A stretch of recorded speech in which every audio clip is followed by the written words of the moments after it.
어느 날 미국의 존 F 케네디 대통령이 미국 각 지역을 대표하는 학생들을 초청했습니다. 백악관으로 많은 학생들을 초청하게 되었는데요.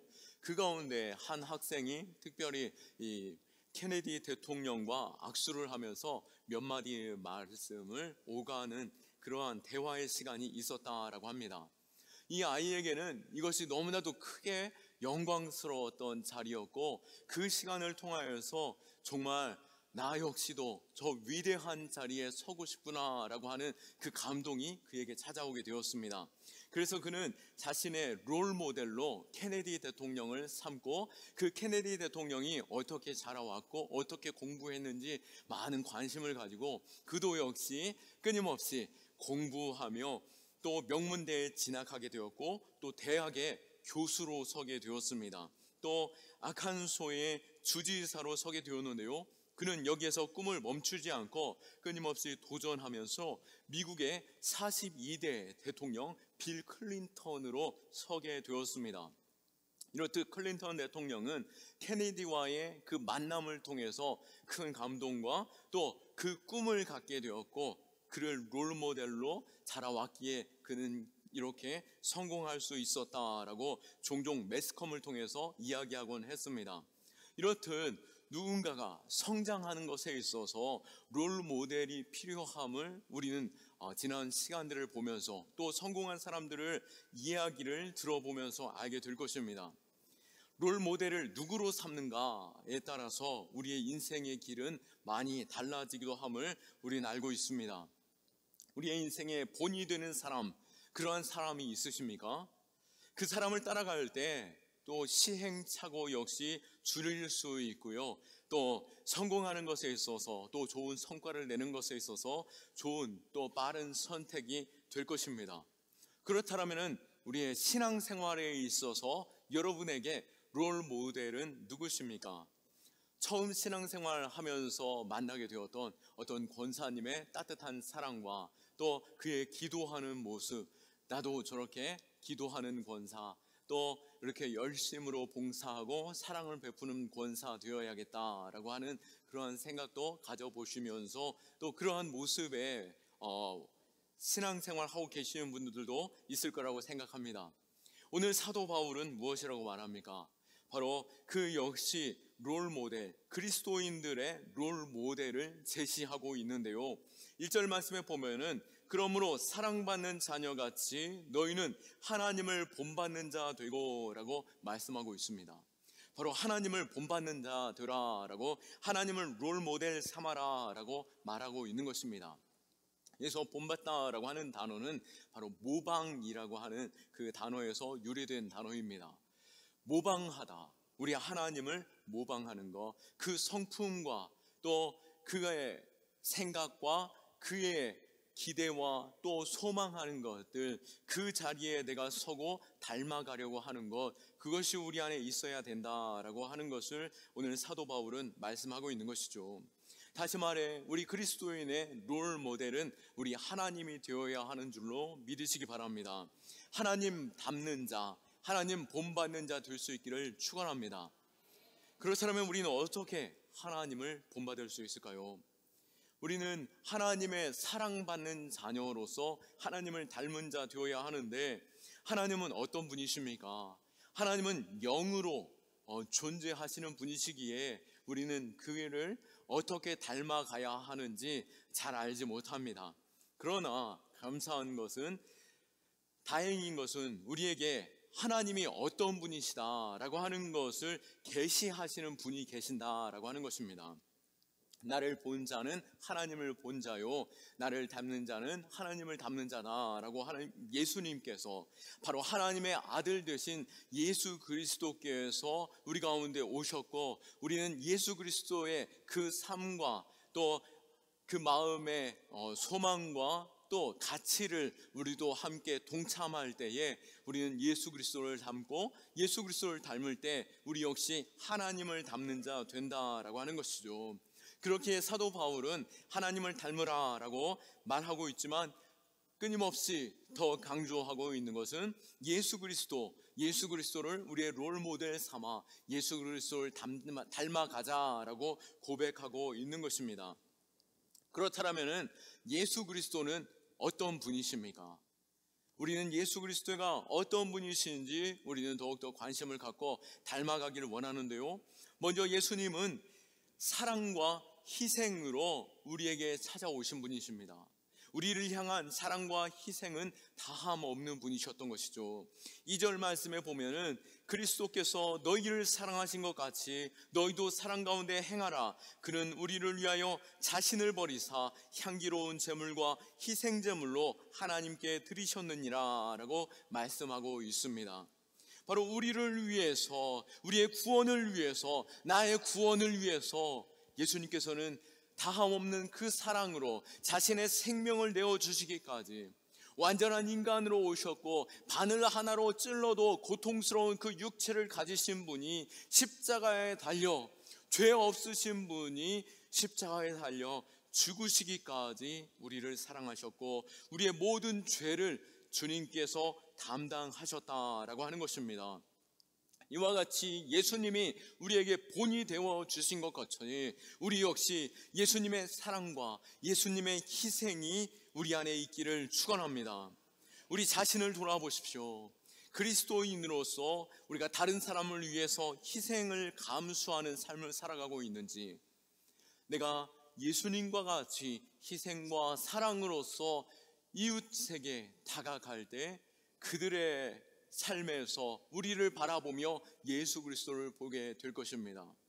혹 그들이 예수님께로 나오는 것에 거절하고 구원의 길로 인도하는 것에 있어서 매우 어려움이 있다라고 한다면 우리 안에 더 많은 희생과 더 많은 사랑이 필요하구나라고 하는 것으로 우리 자신을 돌아볼 수 있기를 축원합니다.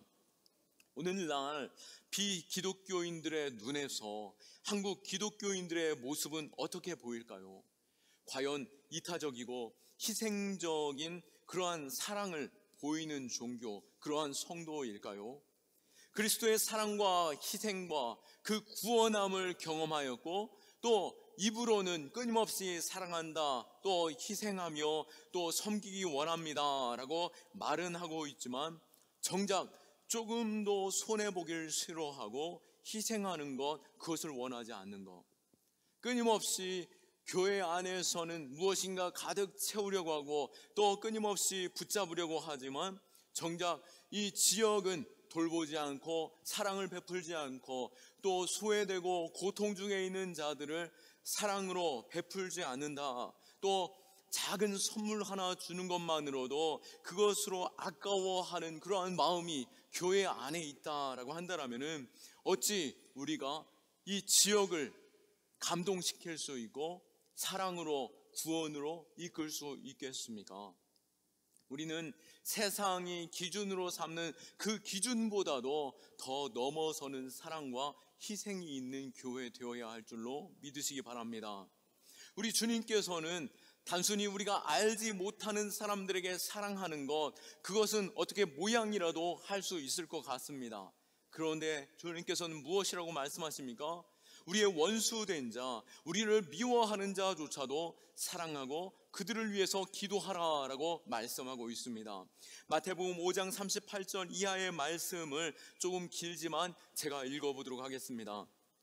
눈은 눈으로 이는 이로 갚으라 하였던 것을 너희가 들었으나 나는 너희에게 이르노니 악한 자를 대적하지 말라. 누구든지 내 오른편 뺨을 치거든 왼편도 돌려대며 또 너를 고발하여 속옷을 가지고자 하는 자에게 겉옷까지도 가지게 하며 또 누구든지 너로 억지로 오리를 가게 하거든 그 사람과 심리를 동행하고 내게 구하는 자에게 주며 내게 꾸고자 하는 자에게 거절하지 말라. 또 내 이웃을 사랑하고 내 원수를 미워하라 하였다는 것을 너희가 들었으나 나는 너희에게 이르노니 너희 원수를 사랑하며 너희를 박해하는 자를 위하여 기도하라.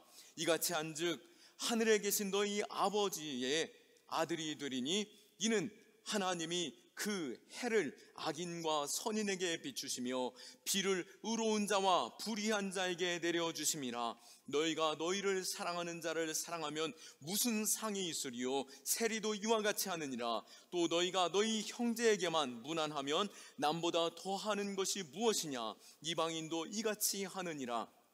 그러므로 하늘에 계신 너희 아버지의 온전하심과 같이 너희도 온전하라. 아멘. 우린 하나님의 자녀된 자로, 하나님을 본받는 자로 온전한 자 되어야 할 것입니다. 그런데 성경에서 예수님께서 너희도 온전한 자 되라 라고 말씀하실 때 그 온전한 자는 어떠한 자입니까? 바로 우리의 이웃에게 사랑을 베풀어주고 가난한 자와 또 소외된 자를 돌보고 뿐만 아니라 원수된 자조차도 그에게 사랑을 베풀고 또 우리를 해하는 자에게조차도 우리가 사랑을 베풀어 주는 것, 그것이 바로 하나님의 자녀이고 하나님의 백성임을 말씀하고 계시는 것이죠. 사랑은 훈련인 것입니다. 훈련은 곧 무엇입니까? 하기 싫어도 억지로 하게 될 때 그것이 우리에게 근육이 되고 힘이 되고 그것이 우리 자신을 세워주는 큰 힘이, 능력이 될 것입니다. 작은 사랑과 희생이라도 우리가 베풀기 시작한다면 거기에서부터 그리스도의 형상, 그리스도의 아름다우심이 드러나게 되는 것이죠. 세상 사람들이 다 하는 정도 하는다라고 한다면 어찌 그리스도인이라 말할 수 있고 교회라라고 말할 수 있겠습니까? 저 역시도 제 자신을 돌아볼 때 세상 사람들이 그 대가에 합당한 만큼의 사례를 주고 또 생활비를 받는 것에 있어서 나는 과연 그만큼의 수고를 하고 있는가? 그리고 나는 그거보다 더하는 수고를 해야 하지 않는가라고 하는 그 끝없는 질문을 저에게 던지면서 수고하고 애를 쓰려고 노력을 합니다. 그와 같이 우리가 하나님의 나라의 그 상급과 면류관을 우리가 바라본다라고 한다면 우리가 하나님께서 맡겨주신 그 일에 있어서 남들과 똑같이 하는 정도에서 그치는 것이 아니라 우리는 더 나아가 사랑하고 베풀고 희생할 수 있어야 할 것입니다. 우리의 희생을 통해서 세상은 변화되게 되는 것이죠. 어쩌면 저 역시도 교회의 희생과 사랑을 통해서 이 자리에 있다라고 단언코 말할 수 있습니다. 저 역시도 목회자 자녀로서 시골 교회 목사님 아들로서 형편이 얼마나 좋을 수 있겠습니까? 그럼에도 불구하고 제가 대학에 진학하고 또 신학을 공부하고 신학 공부하는 것이 1, 2년에서 그치는 것이 아니지 않습니까? 그런데 제가 신학교에 들어가서 거의 5년에 가까운 그 시간 동안 한 번도 물론 교회에서 사례는 40에서 60만 원으로 한 달 받게 되겠지만 그것으로 어찌 한 달을 살 수 있었겠습니까? 또 부서를 관리하고 아이들과 소통할 때 그것으로 간식 사 먹이기도 바빴던 그러한 재정이었던 것이죠. 그런데 어떻게 학교를 다니고 또 등록금을 낼 수 있었겠습니까? 시골교회 목사 아들로서 그것은 바로 교회가 섬길 수 있었고 또 제가 사역하는 교회마다 신학생을 돌봐주고 또 신학생들에 있어서 등록금을 교회에서 내주었기에 저는 그 빚으로 말미암아 이 자리에 있게 되었던 것이죠. 그러면서 제 마음에 가졌던 것은 제가 담임이 되면 꼭 신학생에 있어서 또 주변의 어려운 학생들에 있어서 그들을 섬기고 아끼고 또 그들에게 장학금 주는 것에 있어서 아끼지 말아야겠다라는 생각을 갖게 되었던 것이죠. 물론 제가 담임이 되었고 물론 매 연말마다 우리 교회 학생들에게 장학금을 주려고 많이 애를 씁니다. 어려운 재정 가운데서도 그렇죠. 그렇지만 또 기대하는 것은 우리가 정말 신학생을 바로 세우는 것이 우리 나라 가운데 또 하나님의 나라 가운데 또 그리고 소외받고 어려운 가운데 있는 학생들을 돌보는 것, 장학금을 또 주는 것이 이 지역을 섬기고 또 미래를 우리가 준비하는 것이 아니겠습니까? 그래서 우리 교회가 더욱더 바라는 것은 기대하고 기도할 수 있기는 우리 교회가 정말 건강한 교회 되고 재정적으로 여유 있는 교회 되고 또 많이 섬기고 사랑하는 교회, 그렇게 희생하는 교회 될 수 있기를 바랍니다. 사실 우리 교회 재정적으로는 쉽지 않습니다. 하지만 그래도 우리가 한 걸음 한 걸음 조금이라도 시작해 보고자 우리가 몇 년 전부터 저희 사역팀에 무엇이 있습니까? 장학기금팀이 있습니다.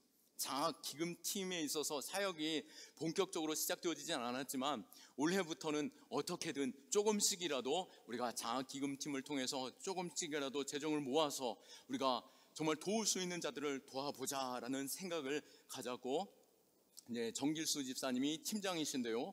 또 올해는 우리가 정길수 집사님이 지금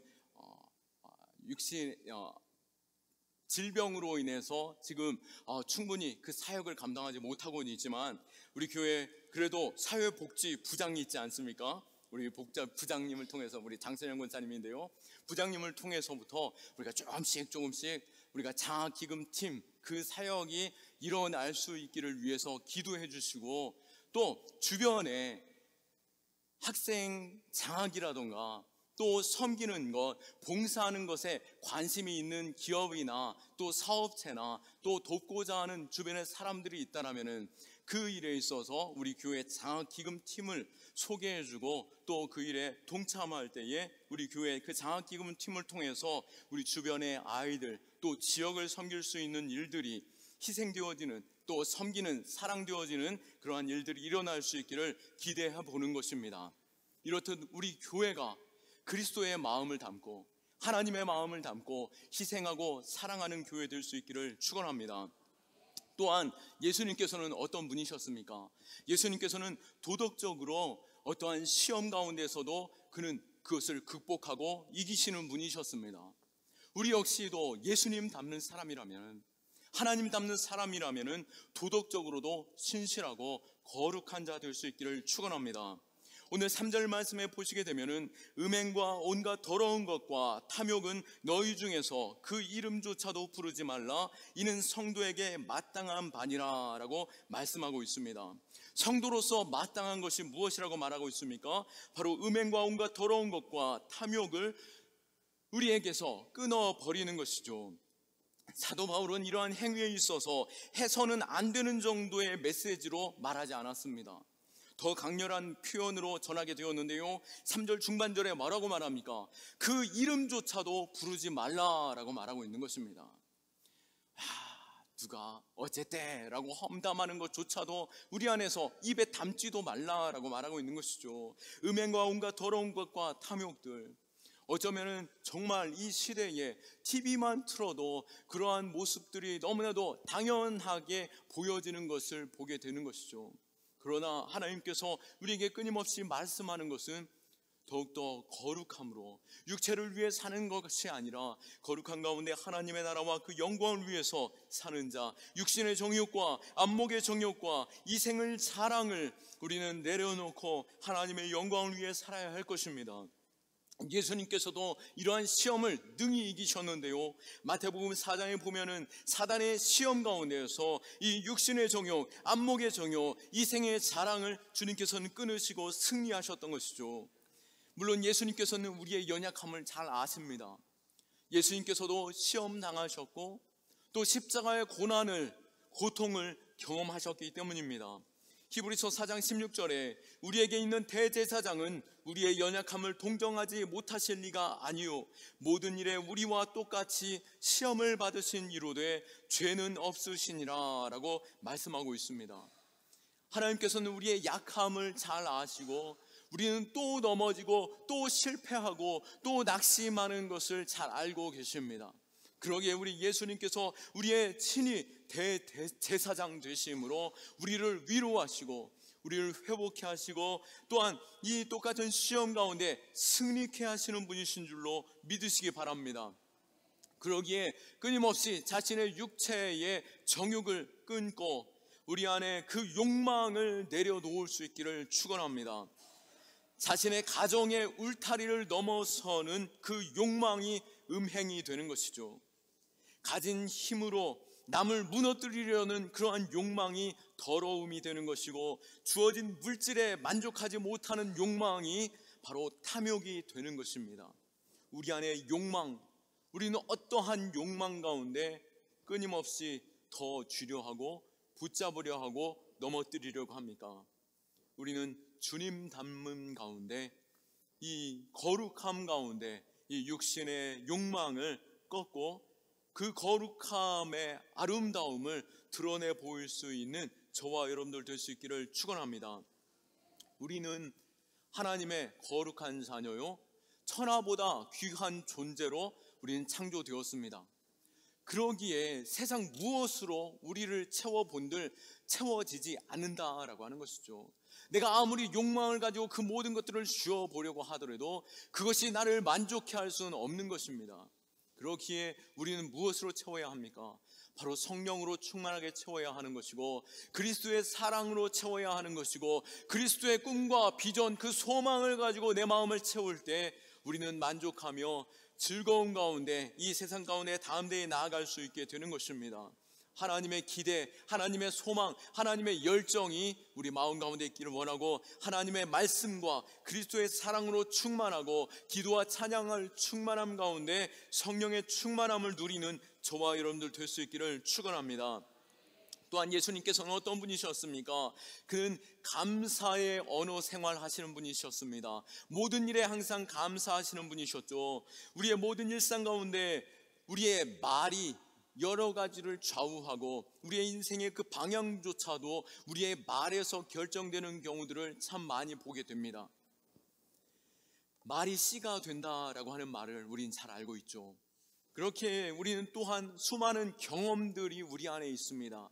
내가 어떤 말을 하는가에 따라서 내 삶이 어떻게 변화되는가를 잘 알고 있는 것이죠. 성경도 끊임없이 말하고 있는 것은 네 입과 그 말에 그것을 주장하는 것에 있어서 하나님의 그 거룩함과 하나님의 선하심과 아름다움을 드러내는 말을 해야 한다라고 하는 것이죠. 하나님께서는 우리의 입술의 말을 들으시는 분이십니다. 우리의 기도를 들으시고 응답하시는 분이시고, 내 삶의 부정적인 말, 원망하는 말, 불평하는 말을 들으셔서 그대로 행하시는 분이 바로 하나님이심을 40년의 광야의 이스라엘 백성 통해서 우리에게 말씀하고 계시는 것이죠. 내 입의 말이 감사의 말 될 수 있기를 축원합니다. 예수님께서는 끊임없이 감사의 말로서 기도하셨죠. 마태복음 11장 25절에 그때에 예수께서 대답하여 이르시되 천지의 주제이신 하나님이여 이것을 지혜롭고 슬기 있는 자들에게는 숨기시고 어린아이들에게 나타내심을 감사하나이다 라고 말씀하면서 약한 자를 통하여 찬송받으심에 감사를 높여드렸고, 또 친구 나사로가 죽음 가운데 있을 때 무덤 앞에서 예수님께서는 어떻게 하셨습니까? 친구의 죽음조차도 예수님께서는 하나님께서 나의 기도 들어주심에 감사를 고백하며 하나님께 간구할 때에 나사로가 기적 가운데 살아나는 그 은혜를 보게 되었죠. 또한 십자가를 지시던 날 밤 제자들과 마지막 만찬을 나누시면서도 예수님께서는 잔을 가지시고 감사의 기도하시면서 제자들에게 그것을 마시게 하며 이것이 내 살이요 내 피라라고 말씀하셨습니다. 죽음의 십자가 앞에서도 예수님께서는 감사하신 것입니다. 우리 역시도 감사하는 자 될 수 있기를 축원합니다. 내 입술의 말이 살리는 말, 생명의 말, 축복의 말, 기쁨의 말 될 수 있기를 축원합니다. 시편 118편 15절에서 16절 말씀에 볼 때에 의인들의 장막에는 기쁜 소리, 구원의 소리가 있으며 여호와의 오른손이 권능을 베푸시며 여호와의 오른손이 높이 들렸으며 여호와의 오른손이 권능을 베푸시는도다 라고 말씀하고 있습니다. 내 집에 도청기를 달아보십시오. 내 식탁에 도청기를 담아보십시오. 그리고 내가 그것을 돌려 들어보십시오.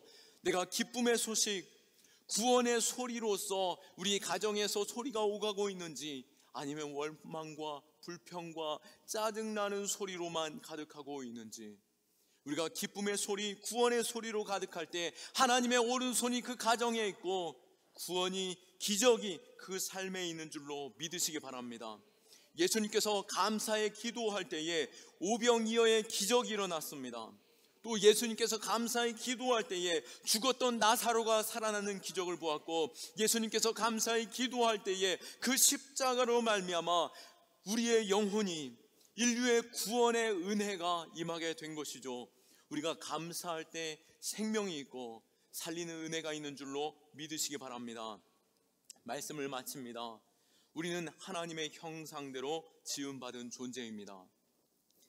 첫사람 아담이 범죄함으로 말미암아 그 형상이 훼손되었지만 하나님의 형상 가지고 있을 때에 그 말로써 온 땅이 그 앞에 엎드렸고 그 말하는 대로, 그 이름을 지어주는 대로, 그 이름대로 온 땅이 움직였던 것을 보게 되는 것이죠. 비록 우리가 범죄함으로 모든 형상이 일그러졌지만 우리는 두 번째 아담 예수 그리스도를 바라봄으로 그 형상이 회복되는 줄로 믿으시기 바랍니다. 예수 닮은 자를 통하여 하나님께서는 기적을 베푸십니다. 예수 닮은 자를 통하여서 하나님께서는 이 땅에 은혜를 베푸시고 많은 자들을 주께로 돌아오게 하는 것이죠. 예수 닮은 자, 예수 그리스도의 향기 있는 자가 우리 한 사람 한 사람 될 수 있기를 축원하고, 그 사랑과 희생과 섬김과 또 우리의 말의 그 축복으로 말미암아 우리가 복을 증거하는, 생명을 살리는 저와 여러분들 다 되시기를 예수 그리스도의 이름으로 축원합니다. 우리 하나님께 영광의 박수 올려드리겠습니다.